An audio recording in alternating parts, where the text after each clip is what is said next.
Chapter 10. I spent the following day roaming through the valley. I stood beside the sources of the Arveiron, which take their rise in a glacier, that, with slow pace is advancing down from the summit of the hills to barricade the valley.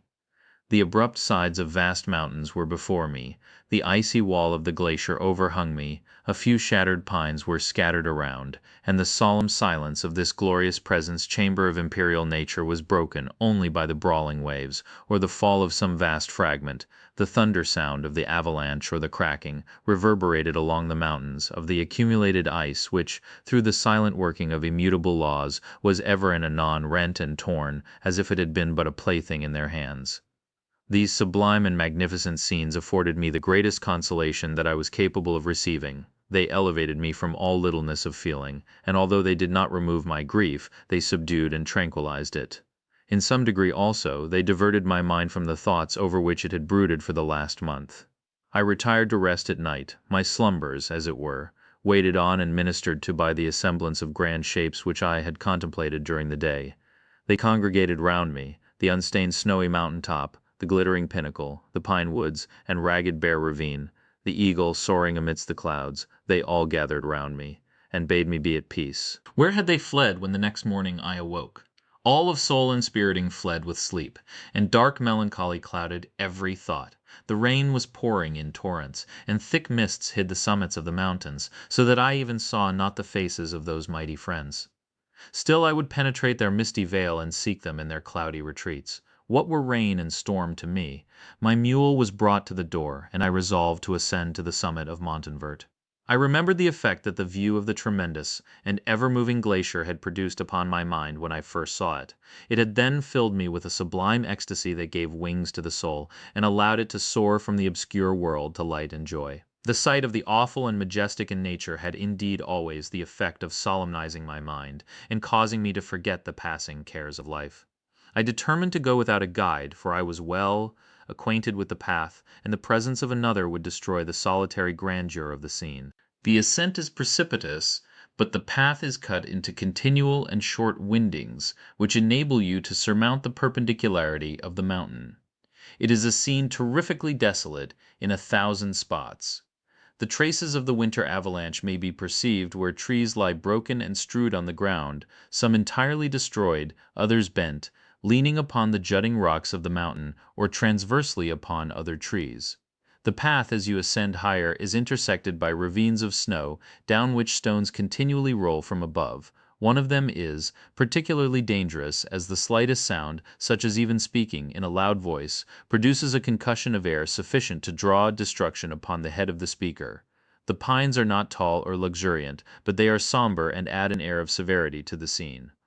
I looked on the valley beneath. Vast mists were rising from the rivers, which ran through it and curling in thick wreaths around the opposite.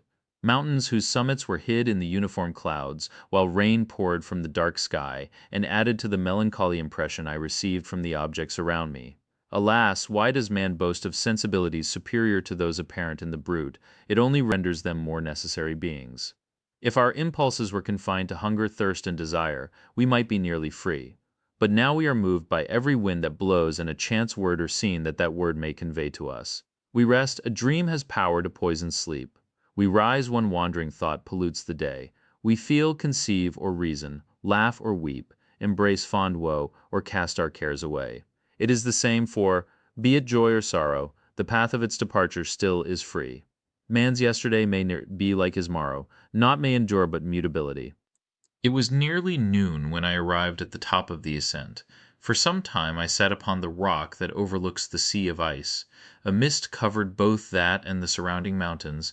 Presently a breeze dissipated the cloud, and I descended upon the glacier. The surface is very uneven, rising like the waves of a troubled sea, descending low, and interspersed by rifts that sink deep. The field of ice is almost a league in width, but I spent nearly 2 hours in crossing it. The opposite mountain is a bare perpendicular rock. From the side where I now stood, Montanvert was exactly opposite, at the distance of a league, and above it rose Mont Blanc in awful majesty. I remained in a recess of the rock, gazing on this wonderful and stupendous scene. The sea, or rather the vast river of ice, wound among its dependent mountains, whose aerial summits hung over its recesses. Their icy and glittering peaks shone in the sunlight over the clouds. My heart, which was before sorrowful, now swelled with something like joy. I exclaimed, "Wandering spirits, if indeed ye wander, and do not rest in your narrow beds, allow me this faint happiness, or take me as your companion, away from the joys of life."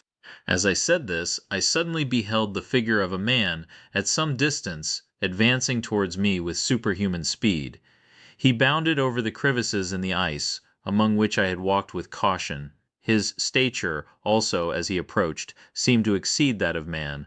I was troubled, a mist came over my eyes, and I felt a faintness seize me, but I was quickly restored by the cold gale of the mountains. I perceived, as the shape came nearer, sight tremendous, and abhorred, that it was the wretch whom I had created. I trembled with rage and horror, resolving to wait his approach and then close with him in mortal combat. He approached, his countenance bespoke bitter anguish, combined with disdain and malignity, while its unearthly ugliness rendered it almost too horrible for human eyes. But I scarcely observed this. Rage and hatred had at first deprived me of utterance, and I recovered only to overwhelm him with words expressive of furious detestation and contempt. "Devil," I exclaimed, "do you dare approach me? And do not. You fear the fierce vengeance of my arm wreaked on your miserable head. Begone, vile insect, or rather, stay that I may trample you to dust, and oh, that I could with the extinction of your miserable existence restore those victims whom you have so diabolically murdered." "I expected this reception," said the daemon. "All men hate the wretched. How then must I be hated, who am miserable beyond all living things? Yet you, my creator, detest and spurn me, thy creature to whom thou art bound by ties only dissoluble by the annihilation of one of us. You purpose to kill me. How dare you sport thus with life? Do your duty towards me, and I will do mine towards you and the rest of mankind. If you will comply with my conditions, I will leave them, and you at peace. But if you refuse, I will glut the maw of death until it be satiated with the blood of your remaining friends." Abhorred monster, fiend that thou art, the tortures of hell are too mild a vengeance for thy crimes, wretched devil. You reproach me with your creation. Come on, then, that I may extinguish the spark which I so negligently bestowed. My rage was without bounds. I sprang on him, impelled by all the feelings which can arm one being against the existence of another. He easily eluded me and said, "Be calm. I entreat you to hear me before you give vent to your hatred on my devoted head. Have I not suffered enough that you seek to increase my misery? Life, although it may only be an accumulation of anguish, is dear to me, and I will defend it. Remember, thou hast made me more powerful than thyself. My height is superior to thine, my joints more supple, but I will not be tempted to set myself in opposition to thee. I am thy creature, and I will be even mild and docile to my natural lord and king, if thou wilt also perform thy part, the which thou owest me. O Frankenstein, be not equitable to every other, and trample upon me alone, to whom thy justice and even thy clemency and affection is most due. Remember that I am thy creature. I ought to be thy Adam, but I am rather the fallen angel, whom thou drivest from joy for no misdeed. Everywhere I see bliss from which I alone am irrevocably excluded. I was benevolent and good, misery made. Me a fiend, make me happy, and I shall again be virtuous. Begone, I will not hear you. There can be no community between you and me. We are enemies. Begone, or let us try our strength in a fight in which one must fall. How can I move thee? Will no entreaties cause thee to turn a favorable eye upon thy creature, who implores thy goodness and compassion?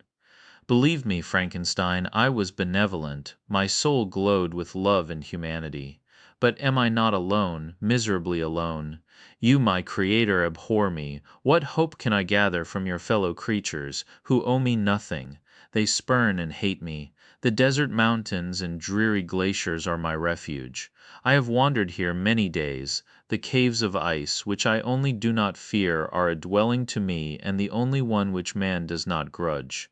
These bleak skies I hail, for they are kinder to me than your fellow beings. If the multitude of mankind knew of my existence, they would do as you do, and arm themselves for my destruction.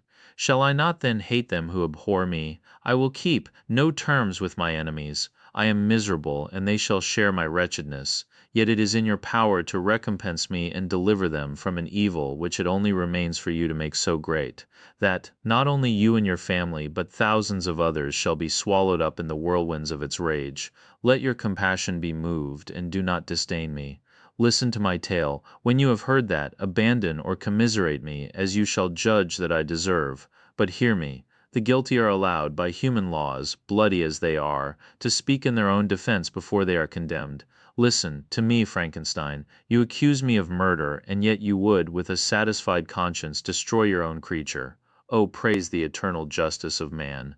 Yet I ask you not to spare me, listen to me, and then if you can and if you will, destroy the work of your hands. Why do you call to my remembrance, I rejoined, circumstances of which I shudder to reflect, that I have been the miserable origin and author? Cursed be the day, abhorred devil, in which you first saw light. Cursed, although I curse myself, be the hands that formed you. You have made me wretched beyond expression. You have left me no power to consider whether I am just to you or not. Begone, relieve me from the sight of your detested form. Thus I relieve thee, my Creator, he said, and placed his hated hands before my eyes, which I flung from me with violence. Thus I take from thee a sight which you abhor. Still thou canst listen to me and grant me thy compassion. By the virtues that I once possessed, I demand this from you. Hear my tale, it is long and strange, and the temperature of this place is not fitting to your fine sensations. Come to the hut upon the mountain. The sun is yet high in the heavens before it descends to hide itself behind your snowy precipices and illuminate another world. You will have heard my story and can decide on you it rests, whether I quit forever the neighborhood of man and lead a harmless life, or become the scourge of your fellow creatures and the author of your own speedy ruin. As he said this, he led the way across the ice. I followed. My heart was full, and I did not answer him. But as I proceeded, I weighed the various arguments that he had used and determined at least to listen to his tale. I was partly urged by curiosity, and compassion confirmed my resolution. I had hitherto supposed him to be the murderer of my brother, and I eagerly sought a confirmation or denial of this opinion. For the first time, also, I felt what the duties of a creator towards his creature were, and that I ought to render him happy before I complained of his wickedness. These motives urged me to comply with his demand. We crossed the ice, therefore, and ascended the opposite rock. The air was cold, and the rain again began to descend. We entered the hut, the fiend with an air of exultation, I with a heavy heart and depressed spirits. But I consented to listen, and seating myself by the fire which my odious companion had lighted, he thus began his tale.